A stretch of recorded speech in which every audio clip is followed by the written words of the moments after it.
Trash, Part 5, Chapter 1. The Dead is about the biggest festival of the year out here, bigger even than Christmas and Easter together. Come up and walk around arm in arm, and everyone goes to see their departed ones, who stand up out of the ground and say hello. That was why the traffic soon got slow, and before too long we were in a long jam. At last the taxi dropped us on the road that led off to the cemetery, and we walked in the smell of flowers. There were crowds pushing everywhere. People walked with kids and babies in their arms, whole big families, and some of the men had tables on their heads and chairs in stacks on trolleys.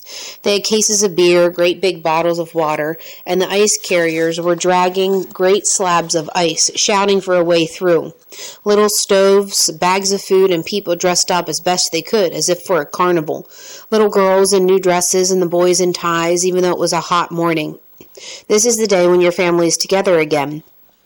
You set up house by the grave and sit and chat and eat and drink right into the midnight. By the time it gets to evening, the whole cemetery is glistening with the candles, and that's when they say you need an extra chair and an extra glass. That's when you can turn around and dead grandma's right beside you, old bones and whatever you buried her, smiling away with 100 stories to tell. That's when the kid you lost is playing around at your feet again, and if you had some quarrel with a brother who died, you can talk it through and settle it.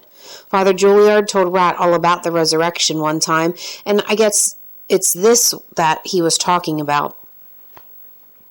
Rat says, I've never seen it, of course, but then I have no family here. I do believe in ghosts, though, and San Paulo Island, where I'm from, people say they come out of the sea sometimes, if a boat goes down. They come into the village, sad as sad, and cry by your door all night. What do I know, though? I'd seen nothing like this.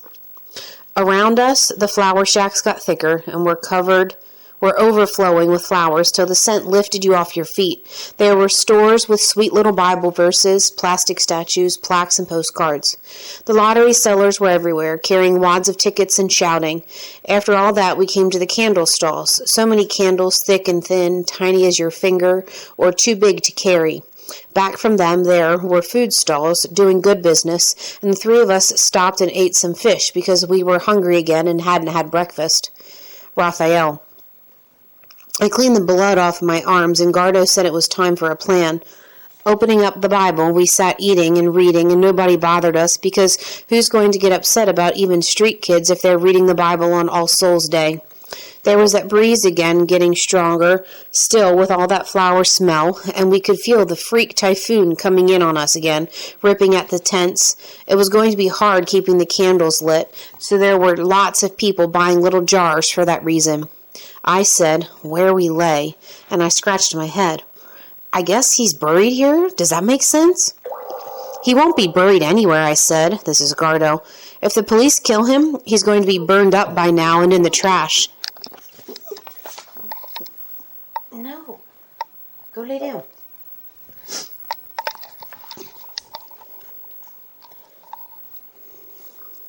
Also, he must have wrote all that before he died. That was true, and we all agreed, but we also thought, what if his wife's buried here? If that was the case, when, or then where we lay, could mean the family grave, and that was what we decided to look for. Rat now. I felt bad then, because that meant reading was needed. I couldn't read, and that meant I'd be no use. There was nothing for it, though, so we finished our fish and started, and I carried the papers and the book and followed on. Like I said, it's the biggest graveyard in the city. Once through the gates, there were walkways spreading off to the left and right, stretching for miles. We were soon lost in graves, trees, and monuments. There were bushes and shrubs, and as we walked, great big angels would suddenly appear at you out of the leaves. Peaceful-looking Madonnas looking into the distance, and weepy little Jesuses on tiny little crosses, and then big brother Jesuses stretched out with eyes up to heaven. I had never been watched over by so many saints, and I nearly got split up from the boys looking at them. The tables were going up, and picnics were opening. The parties were starting, and soon Raph and Gardo knew they'd never find one name in all these millions. We can ask, said Raphael. There's an office with lists of names. Is that a big risk? Everything is, said Gardo, looking around, still looking mean. Everything has been. That was when I said I would do it. I said, I can pretend Mrs. Angelico did me a good turn and that I've come to say hi. So Gardo counted me back a bit of my money. He'd become the money man after the deal with Marco. Get her some flowers, he said. That'll make it real. That's what I did, and it took 3 hours or more. There was a big queue of people, and I kept getting shoved back. When I got a guard to see me, he said he needed 20 to check the record, which was a lie, but I gave it to him. Then he went off and took ages, answering all sorts of other questions from people, so I just sat with my flowers, hoping he wouldn't forget me altogether. It was late afternoon when I got my slip of paper, and Gardo thought I'd been off drinking. B24-8, I said to Raph. He says, top of the slope and look for a pink angel. It's getting dark, said Gardo. Can you see pink in the dark? Raphael led the way, strong again and ready. Raphael now. It was getting busier and busier because the evening is the busiest part of the day. There were barbecues starting up now and people selling snacks. We were amongst wealthy people in very fancy clothes, and we felt even grayer and dirtier, but there was nothing for it, and still nobody was worrying about us. No one seemed to see us, like we were the ghosts. After 20 minutes, we got to the top of the slope. I saw so many angels, and the light was way too bad to see a pink one, and I was ready to curse the guard who wasted our time, but then Gardo saw one made of marble, on a grave the size of a truck. In the candles, it was pink as a salmon, and it was staring back at the gold at playing cards, and there were brandy bottles everywhere, and more people arriving hugging each other.